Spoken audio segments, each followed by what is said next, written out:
Okay, so we're going to break down a sermon that makes this really surprising connection. It argues that one of the biggest TV shows in history, American Idol, might just hold the key to understanding the future of faith and politics in America. Get this, over 30 million people. That was the average number of viewers for just one episode of American Idol at its peak. I mean, this show didn't just rule the airwaves or save the Fox network. No. The sermon we're digging into today argues it actually evangelized a whole new way of thinking that reshaped American culture. So what in the world does a singing competition have to do with faith, right? It's a fair question. Well, according to the sermon we're analyzing, it has everything to do with it, and the connection is way deeper than you might think. See, the argument goes like this. Idol's whole vibe, this performance-based gospel of fame, started to subtly change what American worship looked like. The focus began to shift from the altar, a place of surrender, to the stage, a place of spectacle. Suddenly, it's all about the lights, the vocal runs, kind of mirroring the whole aesthetic of the show. And this quote from the sermon, wow, it just nails the core concern. The idea is that for a lot of churches, the goal of just attracting an audience and putting on a good show started to replace the real, messy, unpolished work of spiritual engagement.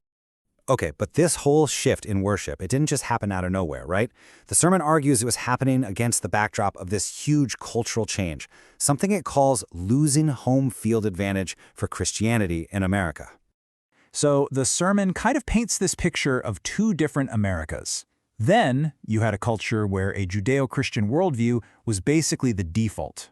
Faith was honored, prayer in school was a thing, and that's put in sharp contrast with now, where that same faith is often seen as being resisted, rejected, or even replaced. And that really sets up the central problem that the sermon is trying to tackle. It's asking, okay, so how are you supposed to live out your faith when the culture around you isn't just neutral anymore, but feels, well, actively hostile? So to answer that huge question, the sermon dives way back into an ancient story. It holds up the biblical figure of Daniel as like a practical blueprint for how to navigate a land that doesn't share your faith. And it draws this direct parallel between modern America and ancient Babylon. Babylon is described as this, seductive pagan culture that's all about assimilating believers, trying to erase what makes them distinct. The sermon then lays out what it calls the three-step Babylonian strategy to de-Israelize its youth. Step 1, rename them, to mess with their identity. Step 2, retrain them in a whole new worldview. And finally, step 3, redefine their values. And the sermon argues that this exact process is being mirrored today in our own culture. But this is where we find Daniel's secret. He got it. He knew he couldn't control his environment, what was happening around him, but he could absolutely control his own convictions, what was happening in him. He drew a line in the sand. And to really drive this point home, the sermon zooms in on the super dramatic story of Daniel's friends, Shadrach, Meshach, and Abednego, and their big showdown with King Nebuchadnezzar. So here's the deal they were given. Bow down to this giant golden idol or get thrown into a fiery furnace. And they made their choice. Their faith wasn't transactional, It didn't depend on a good outcome. They decided to stand their ground no matter what. And what happens next is what brilliantly illustrates the sermon's whole point, that God doesn't always deliver you from the fire, but the promise is that he will deliver you in the fire. I mean, the king expected to see 3 guys tied up and burning. Instead, he sees 4 men walking around totally free in the middle of the flame. So, okay, how does this ancient story about conviction and a fiery furnace translate to today?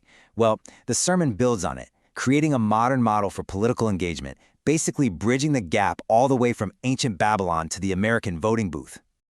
This is where the sermon applies that idea of a covenant directly to politics. The argument is that the phrase, one nation under God, isn't just a nice poetic saying. It's a declaration of a sacred agreement, a covenant, where the nation's well-being is directly tied to its alignment with divine principles. And flowing from that idea of a national covenant, the sermon calls for believers to become kingdom independents. This is basically a voter whose primary allegiance is to biblical standards, not to a political party. They see government through a spiritual lens first and foremost. So, what should this kingdom voter be looking for in a government? Well, according to the sermon's reading of Scripture, the role of government is to create and maintain an environment that is 1, safe, 2, just, 3, righteous, and 4, compassionately responsible. Now, the sermon totally gets that today's political world is, well, it's confusing, it's noisy, it can feel like you're lost in a dream. And to explain how a person can find some clarity in all that chaos, it actually uses a really famous movie. Yeah, it references the movie Inception, where the main character gets so lost in these layers of dreams that he needs an object from the outside world, a little spinning top, just to know if he's in reality or not. And that spinning top becomes this really powerful metaphor for the Bible. The idea is, in a world drowning in conflicting opinions, feelings, and partisan noise, Scripture is presented as that one objective, external standard, the tool you use to figure out what's real and what's true. And all of this brings the entire argument full circle, connecting the stage of American Idol all the way to the stage of national politics. And it leaves us with one final, really challenging question. The sermon's big conclusion is this. The central problem for people of faith isn't a lack of numbers or influence. It's a lack of unity. It suggests that loyalty has been given more to political parties or cultural trends than to a unified kingdom perspective. And so that brings us to the sermon's final challenge. It leaves us with this provocative question that really gets to the heart of this tension between faith, culture, and power in modern life. Is the goal going to be surrender, or is it going to be applause?